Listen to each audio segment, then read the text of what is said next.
दोस्तों आज के इस वीडियो में हम डिस्कस करने वाले हैं कि अगर आप कोई भी लोन लेते हैं, for example personal loan, home loan, और अगर उस लोन का पेमेंट नहीं करते हैं तो उस केसेस में क्या होगा। क्योंकि बहुत बार ऐसा होता है कि यार हम कोई लोन ले लेते हैं लेकिन उसका पेमेंट नहीं करते। कभी कभी ऐसा होता है कि हम कुछ समय तक पेमेंट नहीं करते हैं, बाद में पेमेंट करना स्टार्ट कर देते हैं, एंड कभी कभी ऐसा होता है कि यार हम पेमेंट ही नहीं कर पाते हैं। तो अगर आप अपने लोन का पेमेंट नहीं करेंगे तो उस केसेस में क्या होगा। अगर होम लोन है तो यहां पे आपको कितने समय दिया जाएगा कि भाई आप अपने लोन का पैसा पे कर दो तो घर हम बेच देंगे। उसके अलावा यहां पे अगर पर्सनल लोन है तो उस केसेस में बैंक क्या कदम उठा सकती है, आज के इस वीडियो में हम डिस्कस करने वाले हैं। तो सबसे पहली बात, अगर आप कोई भी लोन लेते हैं तो यहां पे आप अपने लोन का हर महीने ईएमआई पे करते रहते हैं, लेकिन एक ऐसा सिचुएशन आता है, हो सकता है वो पॉजिटिव हो नेगेटिव हो, किसी भी रीजन के वजह से आप उस लोन का जो ईएमआई है ना वो पे नहीं कर पाते हैं। अब जो लोन का ईएमआई है वो आप दो तरीके से पे नहीं कर पाते। सबसे पहला ये होता है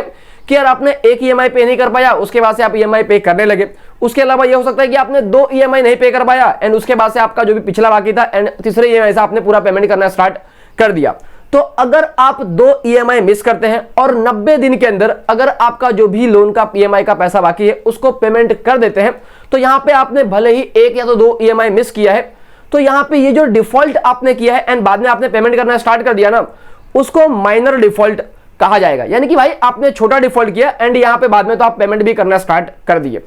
लेकिन यहां पे अगर लगातार आपने 3 ईएमआई मिस किया, यानी कि भाई 90 दिन हो चुके हैं आपने अपने लोन का तो ईएमआई पे ही नहीं किया,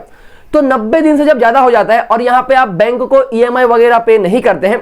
तो उस केसेस में आपने जो 3 बार डिफॉल्ट किया लगातार, इस डिफॉल्ट को मेजर डिफॉल्ट, यानी कि आपने बड़ा डिफॉल्ट किया है, इसको मेजर डिफॉल्ट कहा जाएगा और आपका जो लोन है उसको एनपीए कैटेगरी में डाल दिया जाएगा। मैंने सिंपल बताया कि भाई अगर आपने लोन में डिफॉल्ट किया 90 दिन से कम समय के लिए और 90 दिन में पेमेंट वगैरह कर दिया पुराना और नया जो भी मिला के,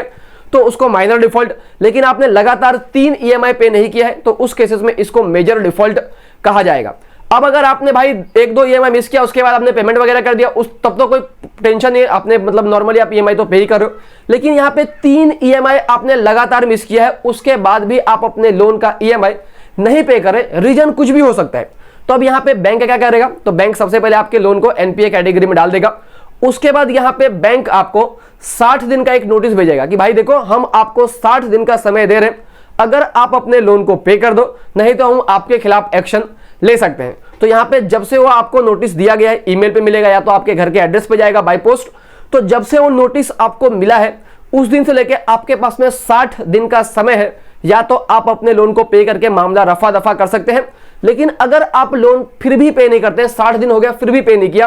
तो उस केसेस में क्या होगा। तो यहाँ पे अगर आपने होम लोन लिया है तो यहाँ पे सबसे पहले आपने 3 महीना पे नहीं किया, उसके बाद बैंक ने आपको 60 दिन का नोटिस भेजा, आपने उसमें भी पे नहीं किया, तो यहाँ पे बैंक आपको एक और नोटिस भेजेगा, वो होगा ऑक्शन नोटिस, कि भाई आपका जो होम लोन है हमने आपको बहुत समय दे दिया, आपने पेमेंट नहीं किया, तो ये आपके घर का हम नीलामी करने जा रहे हैं, इस डेट पे करने जा रहे हैं और इतने में करने जा रहे हैं। तो ये नोटिस आपको 1 महीने 30 डेज के लिए दिया जाएगा। तो उस केसेस में क्या होगा कि यार आप वो नोटिस को पढ़ोगे तो अगर आपके पास में पैसा होगा तो आप डेफिनेटली बैंक को पे कर दोगे, नहीं पे करोगे तो आप बैंक से बातचीत करके चीजों को शॉर्ट आउट कर सकते हो। और फॉर एग्जांपल मान लीजिए कि आपका घर 30 लाख का है लेकिन बैंक उसको सिर्फ 25 लाख में ही बेच रहा है, तो यहां पे भी आप क्वेश्चन रेज कर सकते हो कि भाई इस प्रॉपर्टी का कीमत तो 30 लाख है बैंक, लेकिन आप उसको 25 में ही क्यों बेच रहे हो। तो उस केसेस में अगर आपके पास में कस्टमर है तो आप बैंक को कस्टमर दे सकते हो, तो आपका जो घर है वो 30 लाख में बिक सकता है। एंड यहाँ पे अगर आपने पेमेंट वगैरह नहीं किया और आपके प्रॉपर्टी का नीलामी होता है तो जितने का भी आपका घर बिका है उसमें से जो भी बैंक का पैसा है वो बैंक अपना पैसा सबसे पहले साइड कर लेगी और बाकी का जो भी एक्स्ट्रा पैसा है वो आपको वापस दे दिया जाएगा। ये तो हो गया होम लोन का केसेस। अब यहाँ पे पर्सनल लोन में क्या होगा, तो यहाँ पे पर्सनल लोन के केसेस में भी आपने लगातार 3 बार ईएमआई में पे नहीं किया, उसके बाद बैंक ने आपको 60 दिन का नोटिस भेजा, उसके अंदर भी आपने पे नहीं किया, उसके बाद यहाँ पे बैंक आपको फिर से नोटिस भेजेगा और बोलेगा भाई हम आपके खिलाफ लीगल एक्शन लेने वाले हैं। एंड उस केसेस में अगर बैंक आपके खिलाफ लीगल एक्शन लेता है तो क्या लेगा, सबसे पहला आपने जो भी, जब हम लोग कोई लोन लेते हैं तो हम बेसिकली बैंक को एक पोस्ट डेटेड चेक देते हैं, तो बैंक वो चेक आपके बेसिकली बैंक वो चेक को भजाने का कोशिश करेगा एंड अगर वो चेक बाउंस होता है तो उस केसेस में आपके ऊपर क्रिमिनल केस फाइल हो सकता है। दूसरी बात, जब भी आप कोई लोन वगैरह लेते हैं तो यहाँ पे जो बैंक्स होते हैं वो आपको एक और कागज साइन करवाते हैं जहां पे बैंक राइट ऑफ लीन रखते हैं। फॉर एग्जांपल अगर आपका बैंक में एफडी है, आरडी है, स्टॉक मार्केट का पैसा है या तो म्यूचुअल फंड का, तो उसका ना एक कागज आपसे साइन करवाया जाता है जिसको राइट ऑफ लीन कहते हैं। और अगर आप अपने लोन का पैसा नहीं पे किया तो आपके एफडी के ऊपर, आपके आरडी के ऊपर, आपके म्यूचुअल फंड के ऊपर बैंक बेसिकली अधिकार जमा लेगा कि भाई जब तक आप हमारे पैसे नहीं दोगे ना तब तक आप इस पैसे को छुड़ा नहीं सकते, और जो भी लोन का पैसा है बैंक का वो बैंक उससे राइट ऑफ भी करवा सकता है। तो इस तरीके का भी डॉक्यूमेंट साइन होता है जब भी आप लोन लेते हैं, तो आपको डेफिनेटली चेक करना चाहिए। और यहाँ पे अगर आखिरकार बैंक यहाँ पे कोर्ट में जाता है और यहाँ पे जो फैसला है वो बैंक के फेवर में आता है, तो यहाँ पे अगर कोर्ट का परमिशन होगा कि भाई कोर्ट कहेगा कि इस बंदे का ये प्रॉपर्टी जब्त करके बैंक अपने पैसे वसूल कर सकती है, तो उस केसेस में डेफिनेटली बैंक आपका प्रॉपर्टी जो भी होगा जब्त करके पैसे वसूल कर सकती है। जनरली होम लोन के केसेस में आपके प्रॉपर्टी को तो बैंक बेच सकती है प्रॉपर टाइम वगैरह देके, लेकिन पर्सनल लोन के केसेस में बैंक डायरेक्टली आपके प्रॉपर्टी वगैरह को सेल नहीं कर सकती। लेकिन अगर कोर्ट का ऑर्डर होगा डेफिनेटली तो उस केसेस में कर सकती है। अब यहां पे बहुत सारे लोगों का एक और डाउट होता है कि जो बैंक है क्या वो अपने कस्टमर के ऊपर कोर्ट में केस फाइल कर सकता है क्या लोन का पैसा वसूल करने के लिए। तो यह डिपेंड करता है बैंक के ऊपर और लोन का अमाउंट कितना है उसके ऊपर। जनरली बैंक केस वगैरह नहीं करता है, लेकिन अगर कोई सिचुएशन ऐसा आ जाए तो बैंक केस कर सकता है। फॉर एग्जांपल अगर किसी पर्सन ने 25,000 का लोन लिया है, 50,000 का लोन लिया है, 1 लाख का लिया है, 1.5 लाख, 2 लाख, 2.5 लाख का,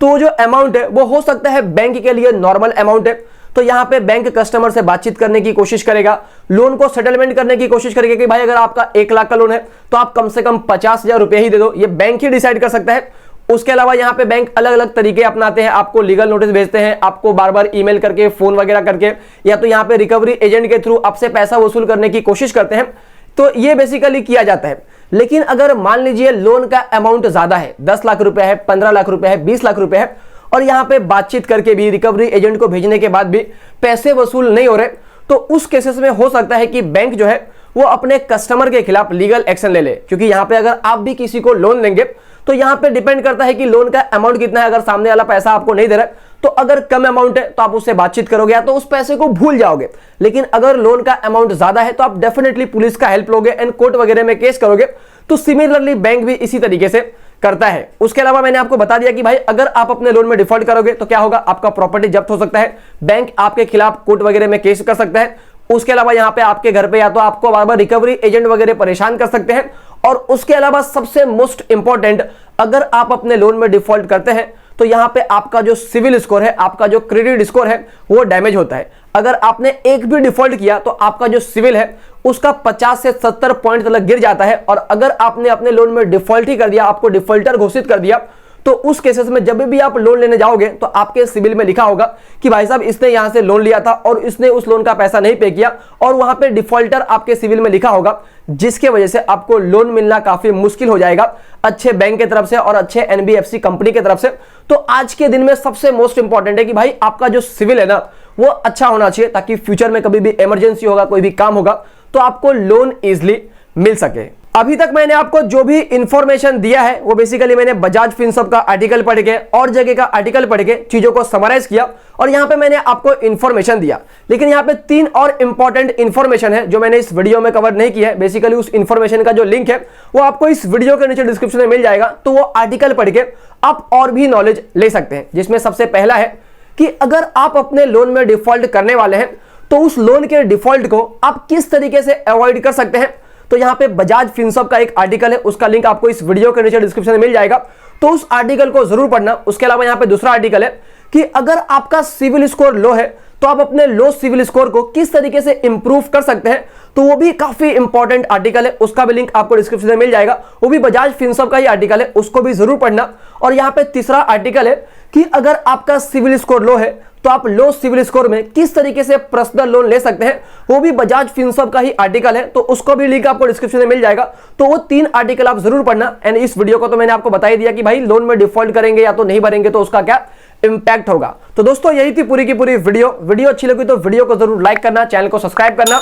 और इस वीडियो को अपने फैमिली, फ्रेंड और रिलेटिव में जरूर शेयर करना। जय हिंद दोस्तों।